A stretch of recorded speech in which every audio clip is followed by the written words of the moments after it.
दोस्तों, आप बिलीव नहीं करोगे कि सालों पहले इंसानों को एक अजीब तरीके का प्लेनेट मिला था जिसका नाम पेंडोरा था, जहाँ बहुत ही अलग अलग टाइप के क्रिएचर्स और ब्लू कलर के बड़े बड़े एलियंस पाए जाते थे। लेकिन इंसानों ने अपने फायदे के लिए पूरे प्लेनेट को तबाह करना स्टार्ट कर दिया था। पर एक आदमी जिसका नाम जेक था उन एलियंस का साथ देता है और बुरे इंसानों के साथ लड़ाई करके उन्हें पेंडोरा से भगा देता है और पहली बार बाहर से आया हुआ कोई आदमी पेंडोरा का किंग बन जाता है। लेकिन सालों बाद इंसान फिर से वहाँ पर आ गए थे और अब की बार उनके पास बहुत ही एडवांस वेपन्स थे जो उन सारे एलियंस को खत्म कर सकते थे। तो अब देखना है कि क्या जेक सारे एलियंस के साथ मिलकर फिर से उन इंसानों को हरा पाएगा या फिर पेंडोरा पूरी तरीके से खत्म हो जाएगा। और इस बार हम सिर्फ देखेंगे नहीं बल्कि हम भी जेक की मदद करेंगे उन इंसानों को हराने में। यहाँ पर पेंडोरा से उन इंसानों के जाने के बाद वहाँ के सभी लोग खुशी खुशी रहने लगते हैं। जेक वहाँ का राजा बन गया था। इंसानों के साथ उस भयंकर लड़ाई में जेक की एक इंसानी दोस्त मर चुकी थी जिसके डीएनए का यूज करके माँ एवा ने एक बच्ची को जन्म दिया था और जेक ने उसका नाम केटी रखा था। जेक भी वहाँ की एक एलियन जिसका नाम नीटेरी था उसके साथ रहने लगा था। जेक का अपना भी बच्चा पैदा होता है जिसका नाम वो नीटेम रखता है। वो सारे एलियंस माँ एवा की पूजा करते थे जो कि उनके पूरे प्लेनेट पर जीवन का संतुलन बनाए रखती थी। जेक अब नीटेरी के साथ रहकर खुशी खुशी अपनी लाइफ जीने लगा था। जेक के टोटल 4 बच्चे हुए थे और वो सभी फैमिली की तरह बहुत ही ज्यादा हैप्पी थे। यहाँ पर कुछ इंसान पेंडोरा पर ही रुक गए थे जो कि पेंडोरा को कोई भी नुकसान नहीं पहुंचाना चाहते थे और अपनी रिसर्च को आगे बढ़ाना चाहते थे।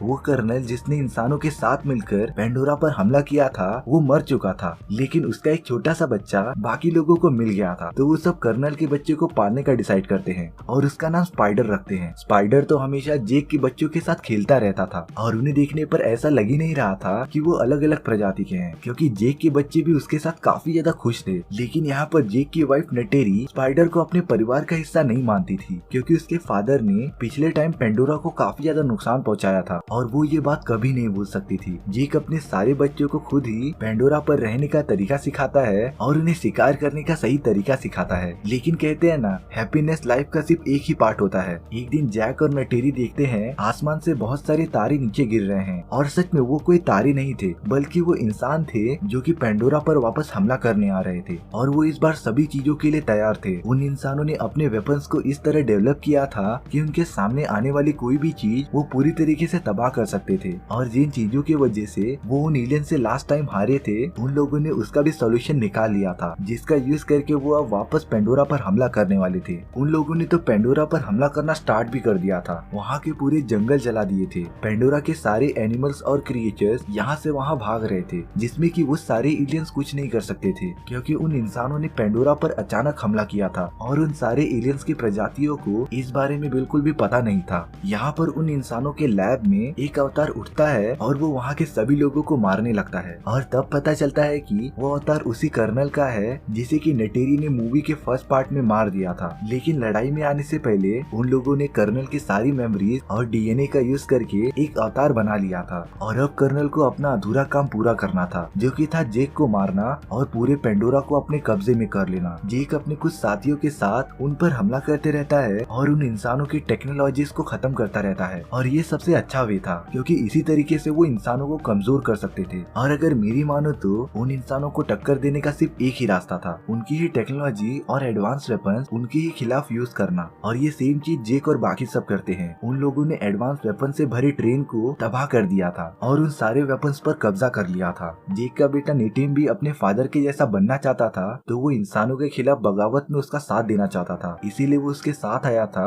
और वेपन्स को इकट्ठा करने में मदद कर रहा था। तभी वहाँ पर इंसान एक बहुत बड़े जेट में आ जाते हैं जो कि जेक और बाकी सभी पर हमला करते रहते हैं और उस हमले में नेटिम काफी ज्यादा घायल हो जाता है। लेकिन जैक और बाकी सब वहाँ से सारे लोगों को निकालने में कामयाब हो जाते हैं और वो नेटिम को भी एक सेफ जगह पर लेके आ जाते हैं। उन इंसानों ने सारे एलियंस का घर तबाह कर दिया था, तो अब वो एलियंस एक बड़ी सी गुफा में रहते थे जहाँ पर वो सब सेफ थे। जेक अपने बेटे नेटिम को काफी ज्यादा डांटता रहता है क्योंकि उसके मना करने के बावजूद भी नेटिम उसके साथ आया और सच में नेटिम मरते मरते बचा था। यहाँ पर कर्नल अपने साथियों के साथ इंसानों द्वारा बनाए गए एक मिलिट्री बेस में आ जाता है। वहाँ के कैप्टन कर्नल को बताती है कि जेक उन सभी के मिशन में एक कांटा सा बन गया है और उन सभी पर हमेशा हमला करता रहता है, तो उन सभी को जेक को कैसे भी करके रोकना पड़ेगा और उसे जान से मारना पड़ेगा, नहीं तो वो पेंडोरा पर कब्जा नहीं कर पाएंगे। यहाँ तो कर्नल को पहले से ही जेक पर काफी ज्यादा गुस्सा था और अब ये बात सुनने पर उसका गुस्सा दुगना हो गया था, तो वो अपने कुछ साथियों के साथ जेक को ढूंढने ढूंढने के लिए जंगल में आ जाता है। उसी जंगल में जेक के चारों बच्चे घूमने आए थे और वो सब दूर से कर्नल और बाकी सभी को देख लेते हैं। निटिम ये सारी बातें जैक को बताता है। जैक उन सभी को बिना कुछ हरकत किए वहाँ से निकलने के लिए कहता है। जैक के सारे बच्चे जब वहाँ से जाते रहते हैं तब उन्हें कुछ आदमियों ने घेर लिया था और अब कर्नल के लोगों ने जेक के बच्चों को पकड़ लिया था। कर्नल स्पाइडर को देखकर तुरंत समझ जाता है कि वो उसका बेटा है। तभी वहाँ पर जेक और नेटेरी पहुँच जाते हैं और कर्नल के आदमियों पर हमला करते रहते हैं। जेक और नेटेरी कैसे भी करके अपने बच्चों को वहाँ से निकालने में कामयाब हो जाते हैं, लेकिन कर्नल ने स्पाइडर को पकड़ लिया था और वो स्पाइडर को अपने साथ शिप पर लेकर चले जाता है। एक सेफ जगह पर आने के बाद जेक नेटेरी से कहता रहता है कि उन्हें जल्दी अपने छुपने की लोकेशन चेंज करनी पड़ेगी क्योंकि स्पाइडर अब उनके पास है। तो अगर स्पाइडर ने उन्हें बता दिया कि वो सब कहाँ छुपे हुए हैं तो वो सारे इंसान बचे हुए एलियंस को खत्म कर देंगे, जिससे कि पेंडोरा पूरी तरीके से उनके कब्जे में आ जाएगा। यहाँ पर कर्नल और उसके लोग स्पाइडर को काफी ज्यादा टॉर्चर करते रहते हैं, लेकिन स्पाइडर निकला काफी ज्यादा सख्त लौंडा। उसने बोला कि जान चली जाए लेकिन वो अपना मुंह नहीं खोलेगा कि बाकी एलियंस और जेक कहाँ छुपे हुए हैं। इसके बाद कर्नल स्पाइडर को अपनी तरीके से समझाने जाता है और उसे वापस अर्थ पर जाने का लालच देता है। यहाँ पर जेक ने किसी और को राजा बना दिया था और वो अब अपनी फैमिली को लेकर वहाँ से जा रहा था। काफी दिनों के सफर के बाद जेक अपने परिवार को लेकर एक आइलैंड पर पहुँच गया था जहाँ पर कुछ अलग प्रजाति के एलियंस रहते थे। वो दूसरे प्रजाति के एलियंस जमीन और पानी के अंदर रहने में केपेबल थे। वो सारे लोग जेक और बाकी सभी को देखकर काफी ज्यादा शॉक हो गए थे क्योंकि वो उनसे काफी ज्यादा अलग दिख रहे थे। तभी वहाँ पर उन सभी का लीडर आ जाता है। जेक उनके लीडर से उसके परिवार को यहाँ रहने देने के लिए रिक्वेस्ट करने लगता है, लेकिन उसका लीडर बताता है कि वो सारे लोग सेफ्टी के लिए पानी के अंदर रहते हैं, लेकिन जेक और उसकी प्रजाति सिर्फ जमीन पर ही रह सकती थी तो वो वहाँ पर सरवाइव नहीं कर पाएंगे। लेकिन जेक का मानना था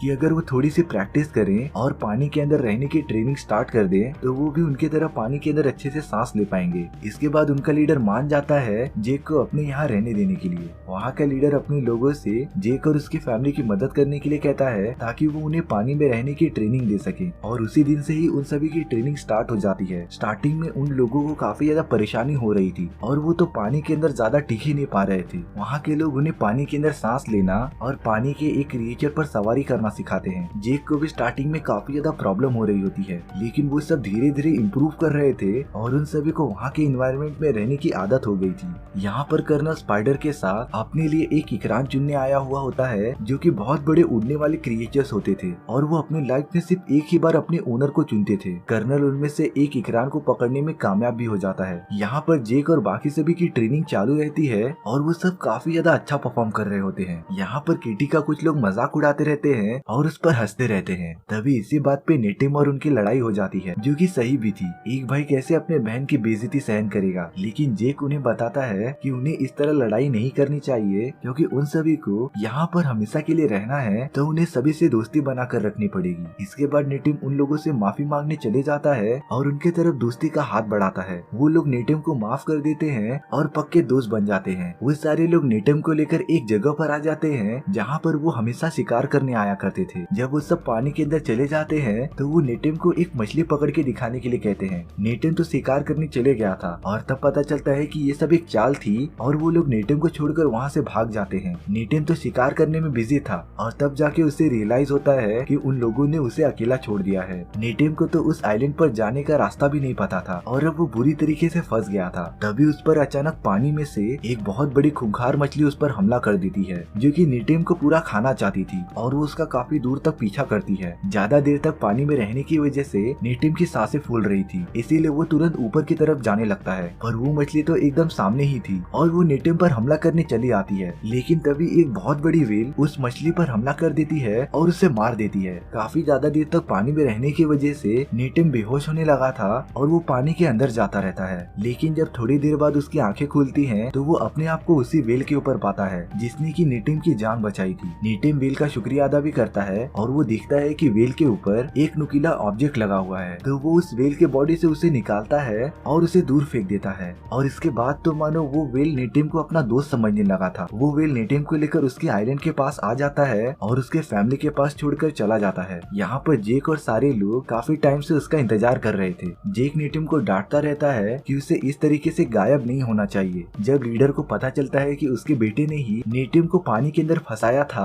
तो वो उसे काफी ज्यादा डांटता रहता है, पर जेक कहता है कि इसमें दोनों की ही गलती है। और इसके बाद नेटिम और लीडर के बेटे में दोस्ती हो जाती है और वो अब हमेशा साथ में रहते थे। अगले दिन नेटिम सभी को उस व्हेल के बारे में बताता है जिसने कि उसे बचाया था, और वो बताता है कि उस बड़ी सी व्हेल का एक फिन टूटा हुआ था। वहाँ की लीडर की बेटी तुरंत समझ जाती है कि उस बड़ी सी व्हेल को टुकून कहा जाता है, लेकिन जिस व्हेल को नेटिम ने देखा था उसे पाइकन कहा जाता था, जो कि सारे व्हेल से अलग था क्योंकि उसने कई व्हेल्स और लोगों की जानें ली थी। नेटिम इस बात का भरोसा नहीं करता क्योंकि उस व्हेल ने उसे कोई भी डैमेज नहीं पहुंचाया था, बल्कि उसने नेटिम की जान बचाई थी। तो वो इस बात का पता करने के लिए उस व्हेल के पास चले जाता है। नेटिम उस व्हेल से साइन लैंग्वेज में बात करता रहता है और पूछता है कि उसे दूसरों से अलग क्यों रखा गया। इस बात का जवाब देने के लिए वो व्हेल नेटिम को पानी के अंदर लेके जाने लगती है, और ये सीन सच में काफी ज्यादा अच्छा दिख रहा था। यहाँ पर कर्नल स्पाइडर को लेकर अपनी सेना के पास आ जाता है और वो लोग बड़े बड़े शिप का यूज करके जेक और बाकी सभी को डिफरेंट आइलैंड पर ढूंढते रहते हैं, और काफी सर्च करने के बाद वो एक आइलैंड पर पहुंच जाते हैं जहाँ पर कुछ एलियंस रहा करते थे। कर्नल और उसकी टीम वहाँ पर आ जाती है और उन सभी को मारने लगती है। वो लोग उनसे जेक के बारे में पूछते रहते हैं, लेकिन उन एलियंस ने जेक के बारे में कुछ भी नहीं बताया था, तो इसीलिए कर्नल के लोग वहाँ की पूरी जगह को आग लगा देते हैं, जिससे कि उनके रहने की जगह पूरी तरीके से जल जाती है। वहीं उस आइलैंड के दूसरी तरफ जैक अपने फैमिली के साथ रह रहा था। जब ये बात उनके लीडर को पता चलती है कि वो सारे इंसान जेक को ढूंढते ढूंढते यहाँ तक पहुँच गए हैं और चारों तरफ तबाही मचा रहे हैं, तो वो जेक को ये सब बताता है। यहाँ पर काफी ज्यादा पूछने के बाद भी कोई भी जेक के बारे में बताने के लिए तैयार नहीं था। तो अब कर्नल के पास एक आइडिया था कि वो वहाँ के सारे बड़े बड़े व्हेल्स को खत्म कर देगा, जिससे कि उन सभी एलियंस को उनके पावर का अंदाजा होगा और शायद से ये देखकर जेक भी बाहर आ जाए। यहाँ पर नेटिम उस बड़े से व्हेल के साथ बॉन्ड बनाने में कामयाब हो जाता है, और वो उसके मेमोरीज में देखता है कि कुछ सालों पहले एक हंटर के ग्रुप ने उन पर हमला कर दिया था और वो सभी बचे हुए व्हेल को मारने लगे थे, पर हमले के बाद सभी ने पाइकन को ही किलर समझ लिया था और उसे हमेशा के लिए अलग कर दिया था। यहाँ पर कर्नल के लोग सभी व्हेल को मारते रहते हैं और वो उन पर जरा भी रहम नहीं कर रहे थे। वो लोग तो उन व्हेल के बॉडी से एक अजीब टाइप का लिक्विड भी निकालते हैं, जिसका यूज करके उम्र को बढ़ने से रोका जा सकता था, और इसकी डिमांड अर्थ पर काफी ज्यादा थी। उन लोगों ने व्हेल्स को मारकर पानी में फेंक दिया था। जब उन व्हेल्स को जेक और बाकी सब देखते हैं तब वो काफी ज्यादा गुस्सा हो जाते हैं। उन एलियंस का लीडर सभी को बताता रहता है कि अब वो चुप नहीं बैठने वाले, उन्हें उन इंसानों पर हमला करना ही पड़ेगा। और इसके बाद सभी में काफी ज्यादा जोश आ गया था, पर जेक दिमाग से काम लेता है और सभी को शांत रहने के लिए कहता है। वो बताता है कि अगर वो उन पर हमला करेंगे तो वो इंसान अपने बड़े बड़े रोबोट्स का यूज करके उन सभी को मार देंगे, जिससे कि उनकी पूरी प्रजाति ही खत्म हो जाएगी। यहाँ पर नेटिम को पाइकन की चिंता हो रही थी, इसीलिए वो पानी के अंदर उसके पास जाने लगता है। नेटिम के पीछे पीछे कुछ लोग भी जाते हैं और वो उस व्हेल के पास पहुँच जाते हैं, जिसके बॉडी पर एक तीर लगा हुआ था। नेटिम और बाकी सब उसे निकालते रहते हैं, पर तभी वहाँ पर वो सारे इंसान अपने आधुनिक हथियारों के साथ वहाँ पर आ जाते हैं। नेटिम जेक को ये बात बता देता है और जेक अपने साथियों के साथ निकल पड़ता है उन सभी की मदद करने के लिए। नेटिम और बाकी लोगों ने मिलकर पाइकन के बॉडी से वो तीर निकाल लिया था, लेकिन यहाँ पर कर्नल की टीम वहाँ पहुँच गई थी और वो नेटिम और बाकी सभी को पकड़ने लगी थी। वो तो उन सभी को जाल में पकड़कर अपने शिप पर लेके आ जाता है, और अब वो जेक को ब्लैकमेल कर सकता था कि वो खुद को सरेंडर कर दे और अकेले शिप पर आए। जेक के पास अब कोई भी ऑप्शन नहीं था, और वो जैसे ही आगे बढ़ता रहता है तभी वहाँ पाइकन आ जाता है और उनके शिप पर हमला कर देता है। वो पूरी शिप धीरे धीरे तबाह होने लगती है। इस बात का फायदा उठाकर जेक और बाकी सब उन पर हमला करने चले जाते हैं। नेटेरी भी अपने इकरान पर बैठकर उन सभी पर हमला कर रही थी और उन्हें एक ही बार में मार दे रही थी। अब वो सब लोग इंसानों पर भारी पड़ रहे थे। जेक अपने बच्चों को भी छुड़ाने में कामयाब हो जाता है, लेकिन कर्नल अब उसकी बेटी केटी को पकड़ लेता है और उसे अपने साथ लेकर चला जाता है। पर वो शिप अब बुरी तरीके से डैमेज हो गई थी और वो कभी भी पानी के अंदर डूब सकती थी। वहाँ से बाहर निकलने के चक्कर में नेटिम को एक गोली लग जाती है और वो काफी ज्यादा घायल हो चुका था।